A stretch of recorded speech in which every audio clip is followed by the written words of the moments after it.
D کے T V کے دیکھنے اور سننے والے معزز مہمانوں کو السلام علیکم۔ یہ سعودی عرب کے دارالحکومت ریاض شہر کا واقعہ ہے۔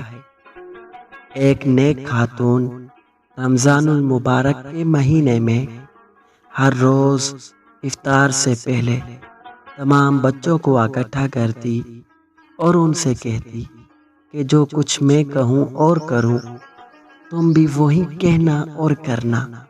پھر وہ دعا کے لیے ہاتھ اٹھاتی اور کہتی، یا الہی ہمیں اپنا گھر عطا کر جس کے آگے ایک نہر ہو۔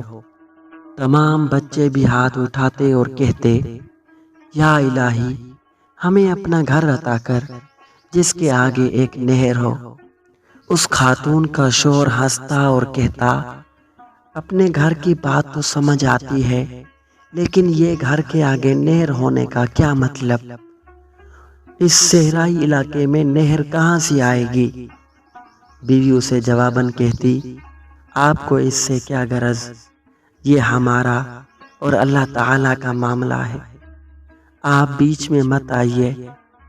میرا رب تو کہتا ہے مجھ سے جو مانگو میں عطا کروں گا۔ ہم تو جو جی میں آئے گا مانگیں گے اور بار بار مانگیں گے۔ غرض وہ اسی طرح بچوں کو اکٹھا کرتی اور خود بھی دعا کرتی اور بچوں سے بھی کرواتی۔ رمضان المبارک بیت گیا۔ ایک دن اس کے شوہر نے کہا، اب بتاؤ کہاں ہے تمہارا اپنا گھر اور کہاں ہے وہ نہر؟ خاتون نے بڑے یقین سے جواب دیا، اللہ تعالی ہمیں ہمارا گھر ضرور دے گا، وہ ہماری تمام مرادیں پوری کرے گا۔ اس سے اگلا واقعہ وہ خود بیان کرتی ہیں اور کہتی ہیں کہ میں شوال کے 6 روزے رکھ کر فارغ ہوئی تھی کہ ایک روز بڑا عجیب واقعہ پیش آیا۔ میرے شوہر عصر کی نماز پڑھ کر مسجد سے نکل رہے تھے کہ ریاض کے ایک امیر آدمی نے ان کا راستہ روکا۔ میرے شوہر انہیں جانتے تک نہ تھے۔ اس آدمی نے انہیں سلام کیا اور کہا، میرے پاس ایک گھر ہے، آدھے گھر میں تو میں اپنے والد کے ساتھ رہتا ہوں مگر گھر کا دوسرا نصف حصہ خالی پڑا ہے۔ اللہ تعالیٰ نے مجھے اور میری اولاد کو اپنے فضل و کرم سے بہت نوازا ہے، ہمیں اس آدھے گھر کی ضرورت نہیں۔ آج اس ارادے سے گھر سے نکلا تھا کہ نماز عصر کے بعد مسجد سے نکلنے والے پہلے آدمی کو میں وہ آدھا گھر ہدیۃً دے دوں گا۔ یوں آپ سے ملاقات ہوئی تو گزارش ہے کہ میرا آدھا گھر ہدیۃً قبول فرما لیں۔ بلا قیمت مکان لیتے ہوئے ہمیں تردد ہوا۔ وہ صاحب کہنے لگے، اگر آپ کی تسلی قیمت دیے بغیر نہیں ہوتی تو جتنی رقم آپ آسانی سے دے سکتے ہیں وہ دے دیجئے۔ خیر، ہم نے کچھ اپنے پاس اور کچھ ادھر ادھر سے جو رقم اکٹھے کی وہ کم و بیش 8,000 ریال بن گئی۔ وہ رقم ہم نے اس آدمی کے حوالے کر دی۔ اب ہم اس آدھے مکان کے مالک بن گئے تھے۔ مکان ریاض شہر کے ایک ماڈرن علاقے میں واقع تھا۔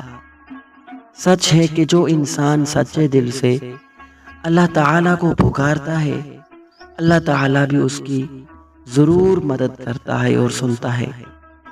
لیکن ایک بات نے مجھے پریشان کر رکھا تھا، میں نے اللہ سے جو گھر مانگا تھا اس کے آگے نہر ہونی تھی۔ مکان تو مل گیا پر اس کے آگے نہر نہیں تھی۔ میں نے ایک عالم دین سے پوچھا کہ اللہ تعالیٰ تو فرماتا ہے کہ مجھ سے جو مانگو میں تمہیں عطا کروں گا، میں نے اللہ سے نہر کنارے گھر مانگا تھا، گھر تو مل گیا لیکن نہر نہیں ملی۔ ان عالم دین کو میری دعا اور میری ایقان قبولیت پر بڑی حیرت ہوئی۔ انہوں نے دریافت کیا، اس وقت آپ کے گھر کے سامنے کیا ہے؟ میں نے کہا، اس وقت ہمارے گھر کے سامنے ایک خوبصورت مسجد ہے۔ عالم دین مسکرائے اور فرمایا، یہ نہر ہی تو ہے۔ حدیث میں آتا ہے کہ نبی کریم صلی اللہ علیہ وآلہ وسلم نے ایک صحابی سے فرمایا کہ آدمی کا گھر نہر کے کنارے ہو اور وہ اس میں روزانہ 5 مرتبہ غسل کرے تو کیا اس کے بدن پر میل کچیل رہے گا؟ صحابہ کرام رضی اللہ عنہما نے جواب دیا، نہیں یا رسول اللہ، اس کے بدن پر میل کچیل باقی نہیں رہے گا۔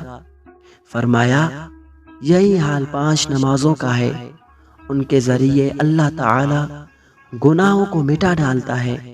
میری آنکھوں سے خوشی اور تشکر کے آنسو روا تھے۔ بے شک میرے رب نے نہر کے سامنے گھر عطا کر دیا تھا۔ سبحان اللہ و بحمدہ، سبحان اللہ العظیم۔